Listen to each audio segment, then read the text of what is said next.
नमस्कार विद्यार्थी मित्रांनो, माझं नाव सुहास भिसे. स्वागत आहे तुमचं सर्वांचं प्रदा करंट अफेअर्स मराठी या आपल्या मायबोली भाषेतील एज्युकेशनल यूट्यूब चॅनलमध्ये. विद्यार्थी मित्रांनो, आज आहे 16 एप्रिल 2025. आजच्या दिवसाचे जेवढेही चालू घडामोडीचे महत्त्वाचे टॉप प्रश्न बनत असतील ते सर्व प्रश्न आपण या व्हिडिओच्या माध्यमातून पाहणार आहोत. तरी सर्वप्रथम आपण जर नवीन असाल, पहिल्यांदा या चॅनलवरील व्हिडिओ पाहत असाल तर चॅनलला या ठिकाणी अवश्य सबस्क्राईब सुद्धा करून घेऊ शकता. ठीक आहे, चला तर मग आपण आजच्या व्हिडिओला सुरुवात करूया. त्या अगोदर कालच्या व्हिडिओमध्ये जो काही शेवटचा प्रश्न विचारला होता त्या प्रश्नाचं उत्तर जाणून घेऊया. काय होता प्रश्न? किती वर्षांच्या नंतर 2028 मध्ये होणाऱ्या ऑलिम्पिक खेळांमध्ये क्रिकेटचे पुनरागमन होणार आहे? तर बऱ्याच विद्यार्थी मित्रांनी अगदी योग्य उत्तर टाईप करून सांगितलं आहे. पर्याय क्रमांक डी, 128 वर्षानंतर. तब्बल 128 वर्षानंतर ऑलिम्पिक खेळांमध्ये क्रिकेटचे पुनरागमन होणार आहे. कधी? 2028 मध्ये होणाऱ्या ऑलिम्पिक खेळांमध्ये. क्लिअर? आता पाहूया विद्यार्थी मित्रांनो, प्रश्न क्रमांक पहिला. टोटल संपूर्ण व्हिडिओमध्ये 12 प्रश्न असतील. सुरुवातीपासून शेवटपर्यंत व्हिडिओ काळजीपूर्वक पहा. एक एक प्रश्न महत्त्वाचा आहे, तुम्ही कोणत्याही परीक्षेची तयारी करा. प्रश्न क्रमांक पहिला काय आहे? 2031 मध्ये कोणत्या देशाच्या अंतर्गत फिफा महिला विश्वचषक स्पर्धा होणार आहे? प्रश्न क्रमांक पहिल्याचं योग्य उत्तर आहे पर्याय क्रमांक डी, अमेरिका हे या प्रश्नाचं योग्य उत्तर असणार आहे. लक्षात घ्या, अमेरिकेच्या अंतर्गत फिफा महिला विश्वचषक होणार आहे स्पर्धा 2031 मध्ये. 3-4 पॉईंट्स आहेत, महत्त्वाचे आहेत, परीक्षेमध्ये विचारले जाऊ शकतात.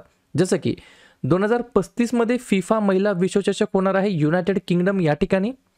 पहिला फिफा महिला विश्वचषक झाला 1991 मध्ये चीन या ठिकाणी. 2026 फिफा पुरुषांचा विश्वचषक होणार आहे कॅनडा, मेक्सिको आणि अमेरिका या 3 देशाच्या अंतर्गत. आणि 2030चा फिफा पुरुष विश्वचषक होणार आहे Morocco, Portugal, Spain, Argentina, Paraguay आणि उरुग्वे या वेगवेगळ्या देशाच्या अंतर्गत. या गोष्टी महत्त्वाच्या आहेत, परीक्षेमध्ये डायरेक्ट या ठिकाणी स्टॅटिक करंट अफेअर्सच्या फॉर्मॅटमध्ये विचारले जाऊ शकतं. पहिलाच प्रश्न आहे क्रीडा संदर्भात. मग झालेल्या ज्या काही महत्त्वाच्या क्रीडा स्पर्धा आहेत त्याचे विजेतेपद कोणी जिंकलं त्याच्यावरती एकदा रिव्हिजन टाकूया. मी बऱ्याच वेळेला सांगतो, तुम्ही अभ्यास किती करता हे महत्त्वाचं नाहीये, केलेल्या अभ्यासावरती परत रिव्हिजन किती वेळा मारता हे सगळ्यात जास्त महत्त्वाचं ठरणार आहे. लिहून घ्या. आंतरराष्ट्रीय मास्टर्स लीग T20 इंडिया मास्टर्सने जिंकली. 2024-25 ची राष्ट्रीय महिला हॉकी स्पर्धा हॉकी हरियाणाने जिंकलं. मियामी ओपन 2025 महिला एकेरीची स्पर्धा आयर्ना सबलेन्का यांनी जिंकली. मियामी ओपन 2025 पुरुष एकेरीची स्पर्धा जाकूब मेन्शिक यांनी जिंकलं. 66वा महाराष्ट्र केसरी वेताळ शेळके ठरले आहेत. SABA महिला चॅम्पियनशिप 2025 भारताने जिंकली. 2024-25 रणजी करंडक स्पर्धा विदर्भ संघाने जिंकलं. आशियाई महिला कबड्डी स्पर्धा 2025 भारताने जिंकली. चॅम्पियन्स ट्रॉफी 2025 भारताने जिंकली. 15व्या हॉकी इंडिया सिनियर महिला राष्ट्रीय चॅम्पियनशिपचं विजेतेपद झारखंडने जिंकलं. आणि ऑस्ट्रेलियन ग्रँड प्रिक्स 2025 लँडो नॉरिस या खेळाडूने जिंकलेला आहे. पुढचा प्रश्न. सुप्रीम कोर्टाच्या टिप्पणीनंतर अनुसूचित जाती समुदायांचं उपवर्गीकरण करणारं कोणते राज्य हे देशातील पहिलं राज्य ठरले आहे? त्याच्यामुळे हा प्रश्न विचारला जाऊ शकतो. 2 नंबरच्या प्रश्नाचं योग्य उत्तर आहे पर्याय क्रमांक सी, तेलंगणा हे या प्रश्नाचं योग्य उत्तर असणार आहे. तर सुप्रीम कोर्टाच्या टिप्पणीनंतर अनुसूचित जाती समुदायाचं उपवर्गीकरण करणारं तेलंगणा हे देशातील पहिलं राज्य ठरलेलं आहे. प्रश्न आहे पहिल्या गोष्टीबद्दल. तर बाकीच्या ज्या काही प्रथम गोष्टी या ठिकाणी झालेल्या आहेत त्याच्यावरती एक्झाममध्ये या ठिकाणी प्रश्न विचारले जाऊ शकतात. जसं की तेलंगणा हे अनुसूचित जाती उपवर्गीकरण लागू करणारे भारतातील पहिलं राज्य बनलं. उत्तराखंड समान नागरी कायदा लागू करणारे पहिलं राज्य ठरलं.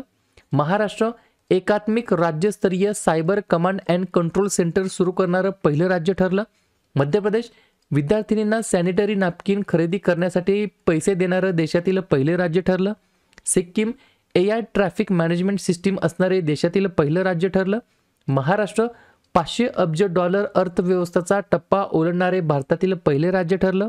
तमिळनाडू कन्याकुमारी येथे समुद्रावरील भारतातील पहिल्या काचेच्या पुलाचे उद्घाटन या ठिकाणी झालं. महाराष्ट्र धोकाग्रस्त वन्यजीव अधिवास घोषित करणारे भारतातील पहिलं राज्य ठरलं. आणि महाराष्ट्रा बाबतीत अजून एक गोष्ट आहे, गुगल क्लासरूम सुरू करणारे देशातील पहिलं राज्य ठरलेलं आहे. ठीक आहे. पुढचा प्रश्न. प्रश्न क्रमांक 3. कोणत्या राज्याने खुलताबादचे नाव बदलून रत्नापूर असं केलेलं आहे? 3 नंबरच्या प्रश्नाचं योग्य उत्तर आहे पर्याय क्रमांक बी, आपलं राज्य महाराष्ट्र राज्य हे या प्रश्नाचं योग्य उत्तर असणार आहे. तर महाराष्ट्र राज्याने खुलताबादचे नाव बदलून रत्नापूर असं केलेलं आहे. एक पॉइंट लिहून घ्या. नाव बदलण्या व्यतिरिक्त महाराष्ट्र सरकार छत्रपती शिवाजी महाराज आणि त्यांचे पुत्र छत्रपती संभाजी महाराज यांच्या इतिहास आणि वारशाचा सन्मान करण्यासाठी या रत्नापूरमध्ये एक स्मारक विकसित करण्याची योजना देखील या ठिकाणी आखत आहे. तर पर्याय क्रमांक बी महाराष्ट्र हे या प्रश्नाचं योग्य उत्तर असणार आहे. महाराष्ट्र आपल्या राज्याची स्थापना 1 मे 1960 झाली. याच दिवशी गुजरात या राज्याची स्थापना झाली आणि हाच दिवस आपण या ठिकाणी इंटरनॅशनल लेबर डे म्हणून साजरा करतो. मुख्यमंत्री आहेत देवेंद्र फडणवीस, राज्यपाल आहेत CP राधाकृष्णन आणि राजधानी आहे मुंबई. 3 महत्त्वाचे राष्ट्रीय उद्यान आहेत चांदोली, संजय गांधी आणि ताडोबा आणि 4 महत्त्वाचे धरण आहेत उजनी, पवना, जायकवाडी आणि कोयना. पुढचा प्रश्न क्रमांक 4. दरवर्षी जागतिक ध्वनी दिवस केव्हा साजरा करण्यात येत असतो? 4थ्या नंबरच्या प्रश्नाचं योग्य उत्तर आहे पर्याय क्रमांक ए 16 एप्रिलला दरवर्षी या ठिकाणी आपण जागतिक ध्वनी दिवस म्हणून आपण साजरा करतो. एक पॉइंट लिहून घ्या. Changing mindsets empower yourself to make ear and hearing care a reality for all अशा प्रकारची थीम आहे 2025 साठी. ठीक आहे. प्रश्न आहे महत्त्वाच्या दिवसाबद्दल.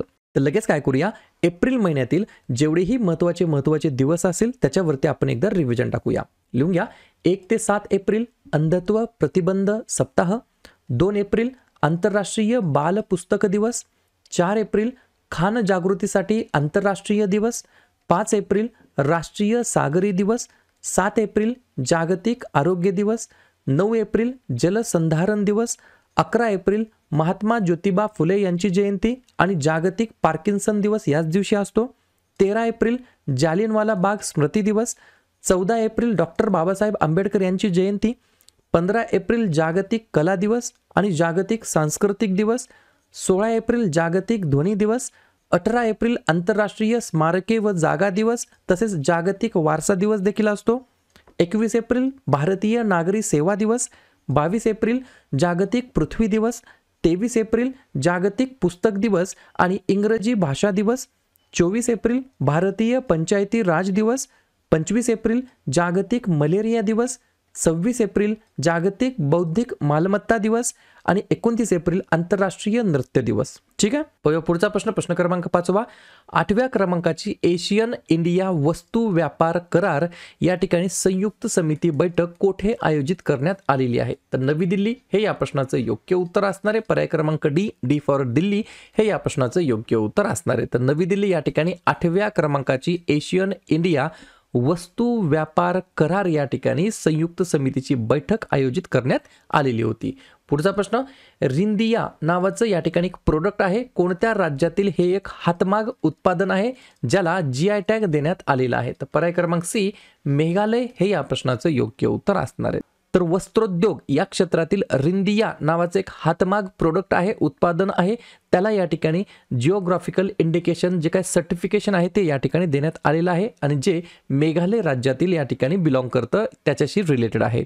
पर्याय क्रमांक सी मेघालय हे या प्रश्नाचं योग्य उत्तर असणार आहे. मेघालय ज्या राज्याची स्थापना 21 जानेवारी 1972 झाली. मुख्यमंत्री आहेत कॉनॉर्ड संगमा. राज्यपाल आहेत CH विजयशंकर. राजधानी आहे शिलाँग. 3 महत्त्वाचे राष्ट्रीय उद्यान आहेत नोकरेक, बालपक्रम आणि बागमारा आणि 3 महत्त्वाचे धरण आहेत लेशका, मावफालांग आणि क्रेम. पुढचा प्रश्न, अलीकडेच प्रसिद्ध झालेल्या ट्रेंड्स इन मॅटर्नल मॉर्टॅलिटी 2023 या अहवालामध्ये भारताला कोणते स्थान देण्यात आलेलं आहे? तर आपल्या प्यारा भारताला या ठिकाणी 2ऱ्या क्रमांकाचं स्थान देण्यात आलेलं आहे. कोणत्या अहवालामध्ये? ट्रेंड्स इन मॅटर्नल मॉर्टॅलिटी 2000 ते 2023 या प्रकारच्या या काळातल्या या ठिकाणी अहवालामध्ये भारताला 2ऱ्या क्रमांकाचं स्थान देण्यात आलं आहे. पुढचा प्रश्न, कोणत्या राज्याच्या पोलीस पोर्टलला पोलीस सुरक्षा श्रेणीमध्ये स्कॉच पुरस्कार देण्यात आलेला आहे? तर पर्याय क्रमांक ए UP.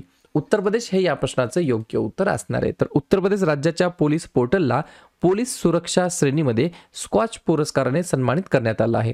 न्याय व्यवस्थेतील परिवर्तनकारी भूमिकेचे प्रतिबिंबित करणाऱ्या पोलीस आणि सुरक्षा श्रेणीतील प्रतिष्ठित स्कॉच पुरस्काराने उत्तर प्रदेश पोलीस पोर्टलला या ठिकाणी सन्मानित करण्यात आलेलं आहे. ठीक आहे. उत्तर प्रदेश, ज्या राज्याची स्थापना 24 जानेवारी 1950ला झाली.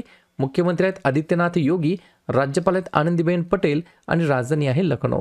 2 महत्त्वाचे राष्ट्रीय उद्यान आहेत, दुधवा आणि पिलीभीत, आणि एकच महत्त्वाचं धरण आहे रिहंद नावाचं. पुढचा प्रश्न, कॉन्स्टंटाईन द फिलॉसॉफर युनिव्हर्सिटीने कोणाला मानद डॉक्टरेट पदवी दिलेली आहे? तर पर्याय क्रमांक डी द्रौपदी मुर्मू हे या प्रश्नाचं योग्य उत्तर असणारे. वर्तमानमधील 15व्या क्रमांकाच्या आपल्या भारताचे राष्ट्रपती आहेत, त्यांना या ठिकाणी कॉन्स्टंटाईन द फिलॉसॉफर युनिव्हर्सिटीने मानद डॉक्टरेट पदवी दिलेली आहे. एक पॉईंट लिहून घ्या. सार्वजनिक सेवा, सामाजिक न्याय आणि शिक्षण तसेच महिला सक्षमीकरणाच्या वकिलीतील त्यांच्या प्रतिष्ठित कारकिर्दीची दखल घेत त्यांना या ठिकाणी या पदवीने सन्मानित करण्यात आलं आहे. पुढचा प्रश्न, न्यायमूर्ती अरुण पल्ली कोणत्या हायकोर्टचे उच्च न्यायालयाचे मुख्य न्यायाधीश म्हणून त्यांची नियुक्ती करण्यात आली आहे? पर्याय क्रमांक सी जम्मू आणि काश्मीर तसेच लडाख उच्च न्यायालय. प्रश्न हा विचारला जाऊ शकतो कारण की हा प्रदेश महत्त्वाचा आहे. जम्मू आणि काश्मीर आणि लडाख या युनियन टेरिटरी या ठिकाणच्या उच्च न्यायालयाचे मुख्य न्यायाधीश म्हणून न्यायमूर्ती अरुण पल्ली यांची या ठिकाणी नियुक्ती करण्यात आली आहे. पुढचा प्रश्न, भारत आफ्रिका सागरी सहभाग सरावाचे आयोजन कोणता देश करत आहे? तर पर्याय क्रमांक बी टांझानिया हे या प्रश्नाचं योग्य उत्तर असणार आहे. तर टांझानिया हा देश या ठिकाणी भारत आफ्रिका सागरी सहभाग सरावाचे आयोजन या ठिकाणी करत आहे. शेवटचा प्रश्न, कोणत्या देशाचे माजी वेगवान गोलंदाज जेम्स अँडरसन यांना नाईटहुड ही पदवी देण्यात आलेली आहे? तर पर्याय क्रमांक ए इंग्लंड हे या प्रश्नाचं योग्य उत्तर असणार आहे. क्लिअर? तर अशा प्रकारे विद्यार्थी मित्रांनो हे होतात 12 प्रश्न. उपक्रम कंटेंट हा जो काही प्रयत्न आम्ही सुरू केला आहे मराठी भाषेमध्ये कसा वाटतो अवश्य कमेंट करत चला.